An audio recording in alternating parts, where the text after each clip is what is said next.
Olá, hoje estarei fazendo um estudo de uma passagem do Evangelho de Lucas, no capítulo 22, do versículo 35 ao 38, que aparentemente tem provocado uma não pequena confusão acerca da interpretação.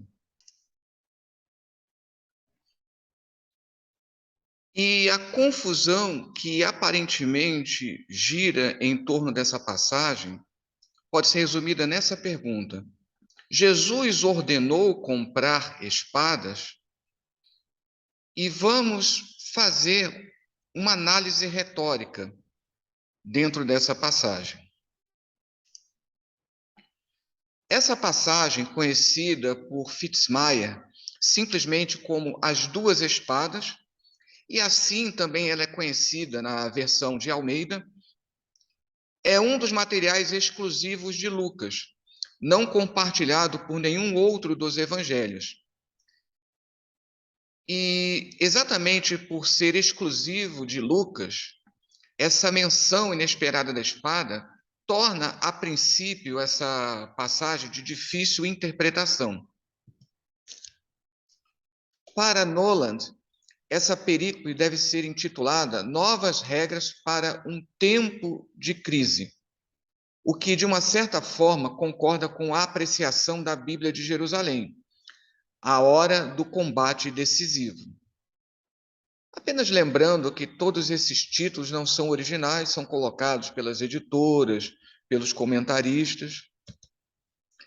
Essa perícope, que pode ser destacada justamente pela menção inesperada da espada, está dentro de um contexto, no capítulo 22, do versículo 21 ao 38, das últimas conversas de Jesus com os discípulos, antes da partida ao jardim do Getsemane. Seu contexto imediato anterior, entretanto, pertence ao anúncio da traição de Pedro, nos versículos 31 ao 34, pelo que Green intitula o conjunto, desde o 31 até o 38, como provas iminentes. Aqui, rapidamente, lembrando de como é importante você analisar contexto anterior, contexto posterior, o contexto mais amplo de uma passagem, para que ela possa ser adequadamente compreendida.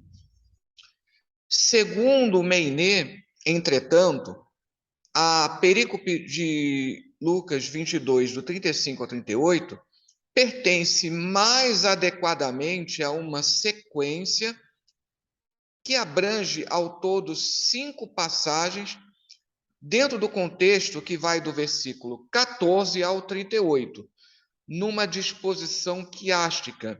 O quiasmo é quando você faz uma contraposição entre a primeira parte, a última parte, a segunda, a penúltima, até chegar a uma parte central. Então, nós temos aqui, você vê que do versículo 14 ao 20, você tem a celebração da Páscoa, ou como algumas Bíblias colocam, a instituição da Santa Ceia. Depois, do versículo 21 ao 24, o anúncio da traição.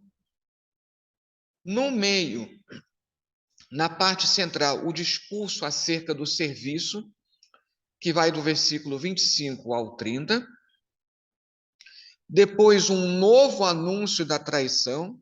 O primeiro, ele está relacionado a Judas, e agora uma traição que nós podemos colocar entre aspas, né? Acerca de Pedro, que vai do versículo 31 ao 34. E notem que essa contraposição das duas traições é justamente para mostrar que Pedro, com a sua negação, ele não está fazendo algo muito diferente do que está para fazer Judas. E aí, finalizando, justamente o episódio das duas espadas, que Roland Maynet chama de as espadas dos apóstolos. Ou seja, a passagem das duas espadas, no versículo 35 ao 38, precisa ser compreendida dentro do contexto do anúncio da paixão, pelo que há uma contraposição retórica com o relato, né, da última ceia, né, ou com a celebração da última ceia, lá nos versículos 14 a 20.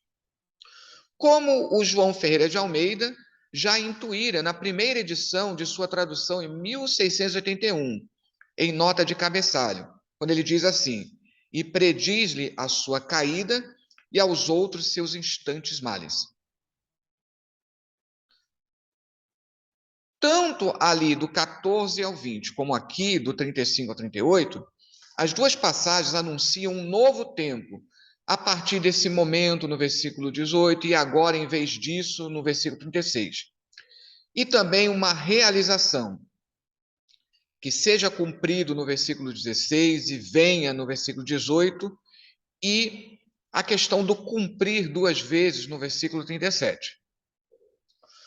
Por outro lado, as duas passagens se opõem à medida em que Jesus decide, na primeira passagem, né, dar seu corpo e seu sangue, e na última passagem, na segunda passagem, os apóstolos se mostram prontos para derramar o sangue dos outros com a espada.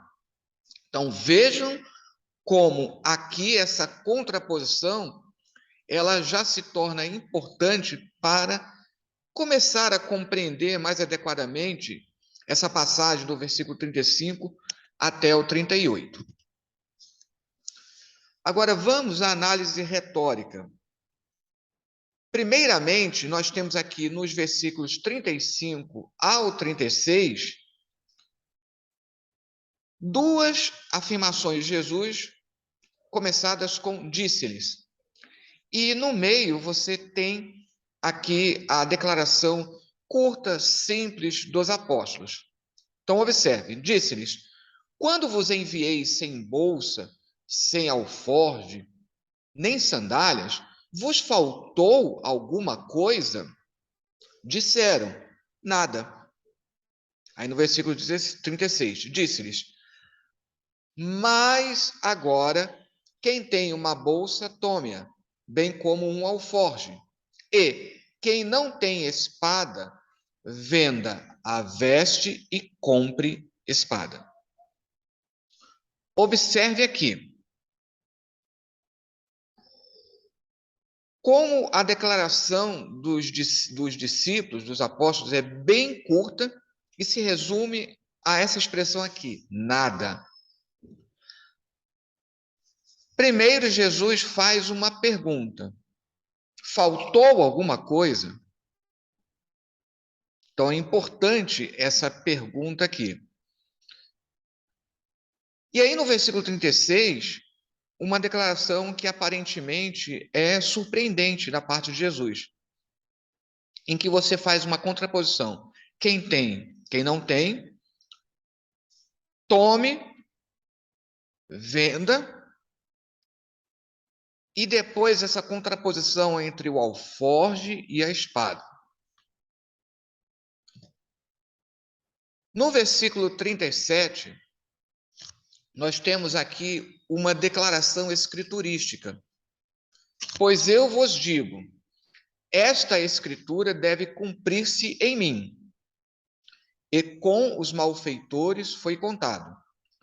Pois tudo que diz respeito a mim tem seu cumprimento. Observe agora essa finalização no versículo 38. E disseram, ou seja, os discípulos, Senhor, eis aqui duas espadas. E ele, ou seja, Jesus, e ele disse-lhes, basta.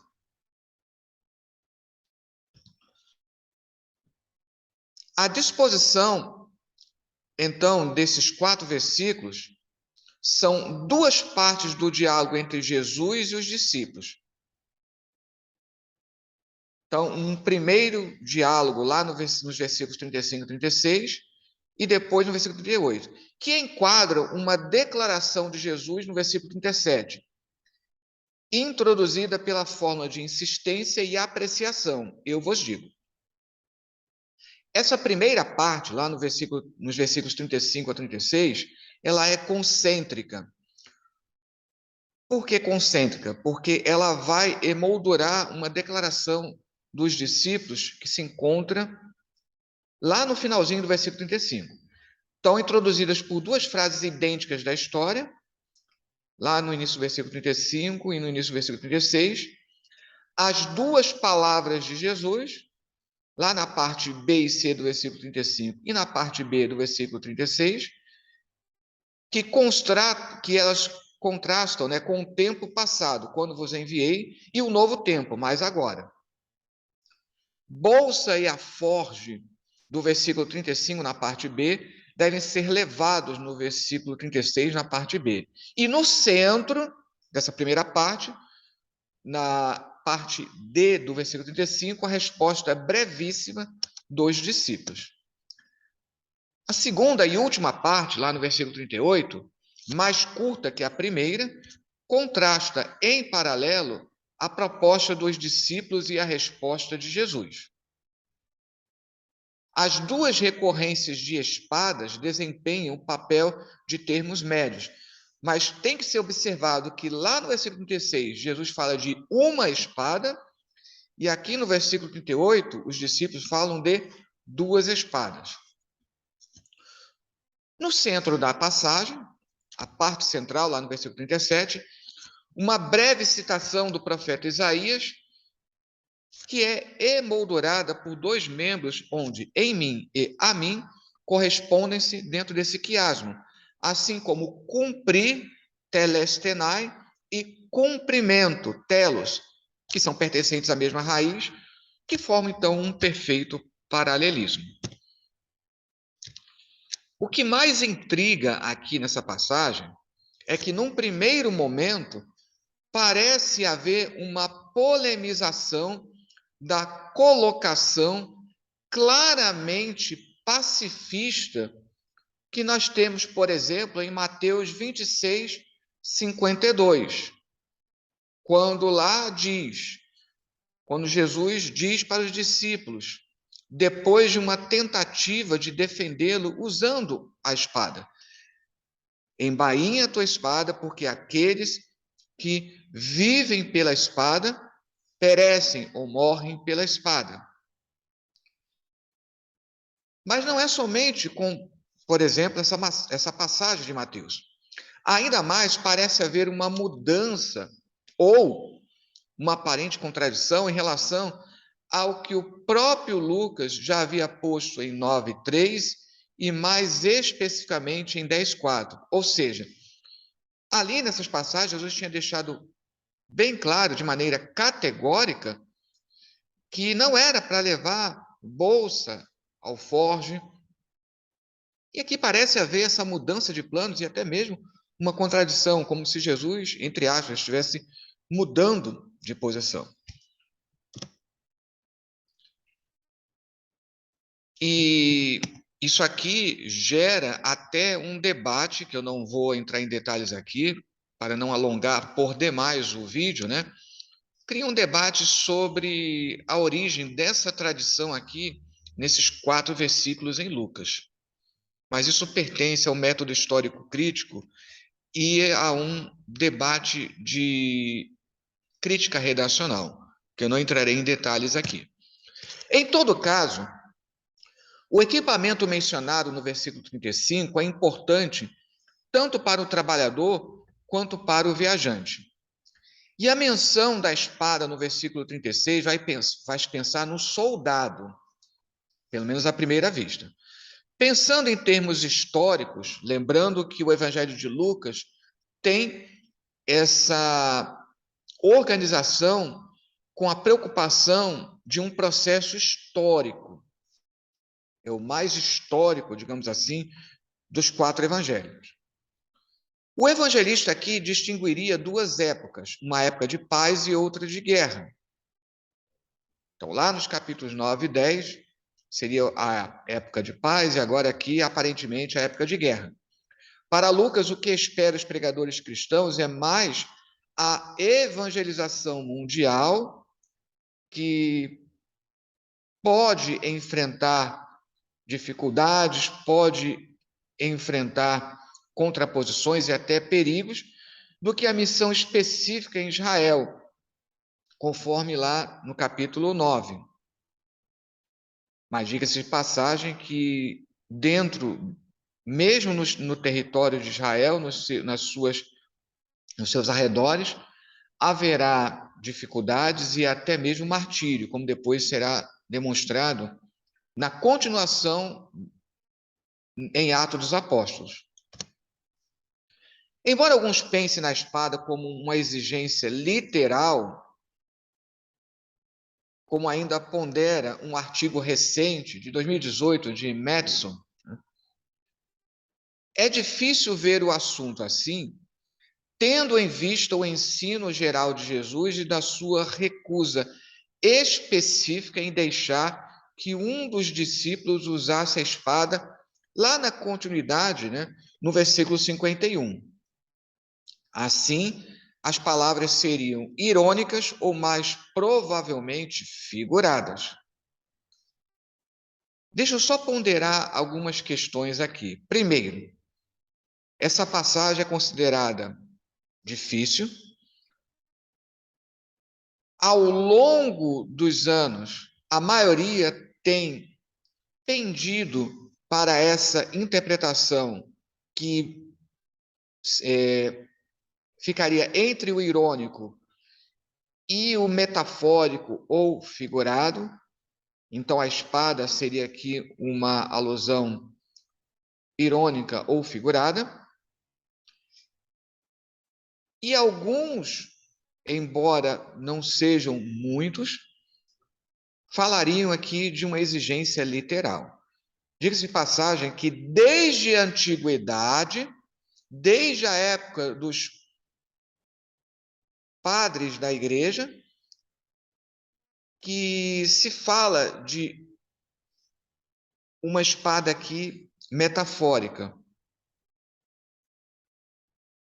E outra coisa a ser chamada a atenção, aqui em Lucas, no versículo 51, o discípulo, ele é anônimo. Não se diz o nome dele. Também não se diz o nome do servo, que tem a orelha decepada. Isso é uma característica dos 3 evangelhos sinóticos, somente depois no evangelho de João que vamos ter os nomes para o discípulo Pedro e para o servo Malco. Depois eu vou colocar aqui na descrição do vídeo o link para um outro vídeo em que eu abordei essa questão da prisão de Jesus. De fato, é inestimável a colaboração da análise retórica para poder começar a entender toda essa questão. Se de fato nós somos obrigados a entender como literal ou se há de fato uma questão simbólica ou irônica aqui.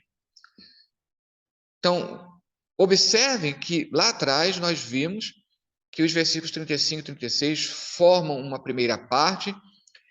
E observem a contraposição entre esses 2 versículos. E como é importante ali nessa primeira parte, estando no centro, a declaração breve dos discípulos: nada.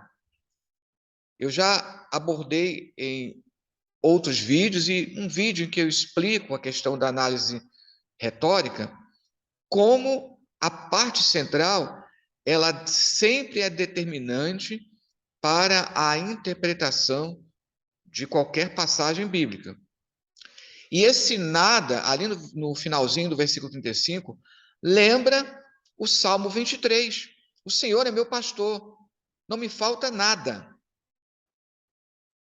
E veja como também lembra Deuteronômio 29, 4, que se fala da travessia do deserto como uma época em que as pessoas não tinham nada, nem comida e bebida, nem roupas e sandálias, como nós vemos em Deuteronômio, no capítulo 8, no versículo, Deuteronômio capítulo 8, no versículo 4.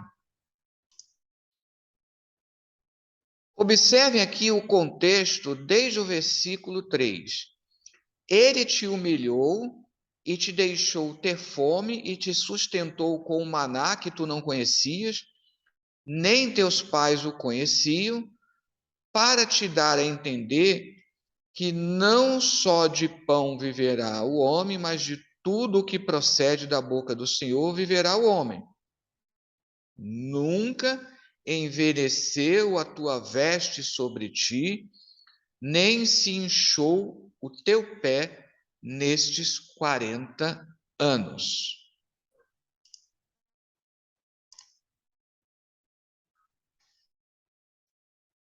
Importante também observar a citação de Isaías 53:12 no versículo 37, que inclusive reflete mais o texto hebraico do que a costumeira alusão à Septuaginta, a tradução grega, porque mais do que traduzir diretamente do hebraico, do texto hebraico, o Novo Testamento como um todo faz muito mais alusão à tradução grega. Isso chama atenção. E chama atenção até porque Lucas, escrevendo especialmente para os gregos, ele tem mais destacada essa preocupação. De qualquer forma, é o único texto na tradição do Evangelho que cita explicitamente o quarto cântico do servo. Essa passagem de Isaías é chamada de quarto cântico do servo. Lucas deseja, pela sua posição central acima observada, ou seja, o versículo 37, está ocupando dentro da passagem uma posição central, em que faz justamente a citação dessa passagem do Antigo Testamento. O que ele deseja? Que seus leitores compreendam este versículo, né, como a chave hermenêutica de interpretação para a narrativa do sofrimento e da morte de Jesus.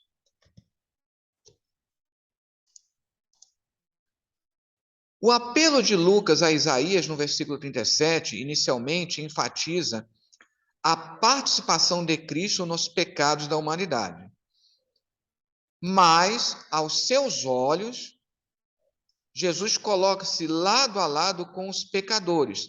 Ser contado entre os anamoi, literalmente os foras da lei, vai além de simples companhia, pois inclui empatia, como nós encontramos em Hebreus 2, no versículo 17 e 18. Vejam o que diz aqui. Por isso mesmo convinha que em todas as coisas se tornasse semelhante aos irmãos, para ser misericordioso e fiel ao sumo sacerdote nas coisas referentes a Deus e para fazer propiciação pelos pecados do povo. Pois, naquilo que ele mesmo sofreu, tendo sido tentado, é poderoso para socorrer os que são tentados. Então, observem aqui, essa questão da identificação de Jesus com o sofrimento humano.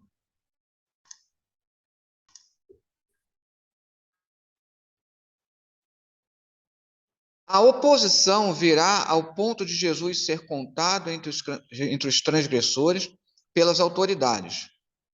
O Jesus lucano, pela menção a Isaías 53:12, coloca-se como servo de Adonai, ou seja, do Senhor, sofredor, de quem o profeta anunciou.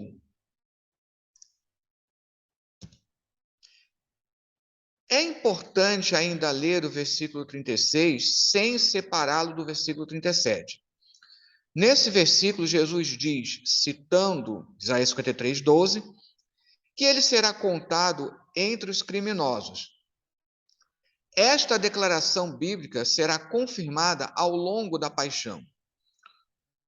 O próprio Jesus, no momento da prisão, diz que ele é chamado como se fosse um criminoso, lá no versículo 52. E durante o julgamento ante Pilatos, o narrador observa que ele é trocado por um rebelde e assassino, no caso Barrabás. sendo então crucificado entre dois criminosos. E é porque ele próprio será assimilado aos criminosos que declara aos seus discípulos: por estar com ele, ter e comprar espadas, eles, ou seja, os discípulos, serão considerados como ele, como Jesus, rebeldes. Lógico, isso aos olhos das autoridades. Vamos falar mais especificamente da questão da espada. Se uma espada, macaira no grego, torna-se bem-vinda a ponto de alguém precisar sacrificar até mesmo uma vestimenta, nenhuma dúvida de que há aqui um certo exagero retórico. Tá? Então, isso é importante observar. Aqui, uma leitura mais detalhada nos ajuda a perceber que há, sim, um certo exagero retórico. E a possibilidade de que os seguidores de Jesus devam literalmente responder à hostilidade como espada, ou seja, violência, é negada mais à frente, nos versículos 49 e 51, em que nós vamos analisar agora nos próximos slides. Além do mais, no terceiro evangelho, a palavra macaira, espada, é usada como imagem de animosidade. Ver, por exemplo, lá no capítulo 2, versículos 34 ao 35. Observem aqui, Simeão os abençoou e disse a Maria, mãe do menino: eis que este menino está destinado tanto para a ruína como para levantamento de muitos em Israel e para ser alvo de contradição. Observe aqui o versículo 35. Também uma espada transpassará a tua própria alma, para que se manifestem os pensamentos de muitos corações. Aqui fica bem claro como nós temos justamente essa questão simbólica do ato da espada. Não dá para entender aqui uma espada literal. Então, também uma espada transpassará a tua própria alma. Espada aqui, forçosamente, precisa ser entendida como símbolo dessa animosidade e até mesmo de sofrimento.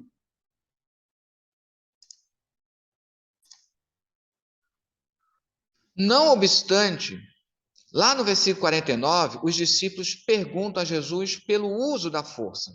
Senhor, usaremos a espada? Um discípulo impetuoso não espera pela resposta de Jesus e intervém mano militar, ou seja, de maneira militar. Jesus então repõe a orelha cortada, uma resposta não verbal, mas bastante visível, e que, portanto, de maneira visível, responde a essa pergunta dos discípulos.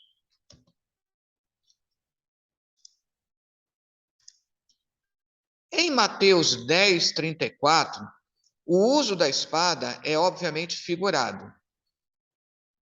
É a famosa passagem que Jesus diz que ele não veio trazer paz à terra, mas sim a espada. E como entender aqui? A espada é figurado para a oposição que se encontra, até mesmo a hostilidade, a oposição que se encontra dentro mesmo da própria família. Então, não que Jesus deseje a hostilidade dentro de uma família, mas sim que, às vezes, inevitavelmente, a escolha que se faz por Jesus traz essa animosidade. Portanto, o uso também é figurado aqui em Lucas 22, dos versículos 35 ao 38, onde Jesus não pede uma defesa armada, mas adverte seus discípulos para estarem prontos para o sacrifício final. E vamos lembrar que em Efésios 6,17, a macaira, a espada, é parte da armadura espiritual dos cristãos. A espada é a palavra de Deus em consonância com Hebreus 4:12. Uma passagem bem conhecida. Chegou a hora da espada e da violência. Mas, ao contrário do que os discípulos acreditam, que estão prontos para desembainhá-la, se Jesus fala da espada, é daquela que o espera e o ameaça, que ameaça Jesus.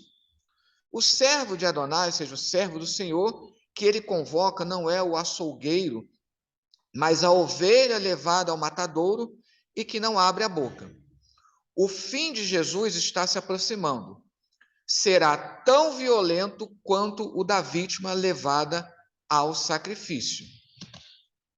O episódio finaliza no versículo 38 com uma nota da incompreensão dos apóstolos, os quais entendem uma requisição material dada por Jesus no versículo 36 e dizem: Senhor, eis aqui 2 espadas. Com uma boa dose de ironia, Jesus então exclama: basta. A desilusão do mestre foi então completa.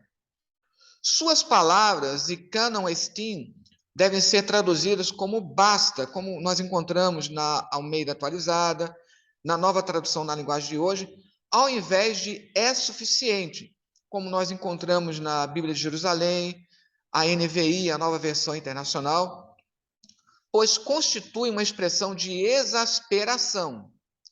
Agora, lógico, uma tradução ao pé da letra seria, de fato, é suficiente. Mas, dentro do contexto geral, aqui, você pode traduzir como basta, por esse contexto de exasperação. E você encontra essa observação não somente aqui em Green, como também em muitos dicionários. Jesus está indicando de maneira irônica a impropriedade de tais armas para aquele momento. Por isso, uma interpretação final é a de que Jesus está tentando afastar os discípulos da confiança em armas temporais. Guardem bem isso. Mesmo enquanto reconhece o amor e lealdade que os leva a apresentar as espadas. Ou seja, o que Jesus está falando? Vocês não precisam me defender com armas. Mesmo todo o amor e lealdade de vocês não deve fazer com que vocês abandonem o cerne da mensagem pacifista. Vamos lembrar que Jesus também declarou: se eu quisesse, não pediria legiões de anjos e o Pai não enviaria? Lembrem dessa declaração de Jesus. E aqui eu acho bem interessante essa observação de Hendrickson. Quão trágico é que os discípulos não tenham entendido o significado das palavras de Cristo. Como se Jesus estivesse falando da necessidade de se ter e de se usar espadas literais. Um importante elemento no sofrimento de Cristo era certamente este, que inclusive seus discípulos mais íntimos falharam em entendê-lo. O basta de Jesus é como se fosse essa expressão desse sofrimento de Jesus pelo fato de nem mesmo os discípulos entenderem naquele momento o que ele estava expondo. A espada é tida como parte do equipamento requerido para a autossuficiência de qualquer viajante no mundo romano. Nada mais do que a proteção pessoal de alguém está em vista. Isso era um hábito nas perigosas estradas romanas.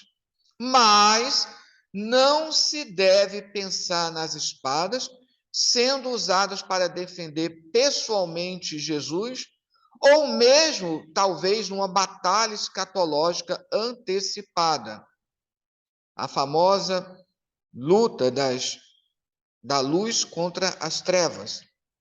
Aliás, devo citar aqui rapidamente que um dos escritos do Mar Morto que fala de uma batalha escatológica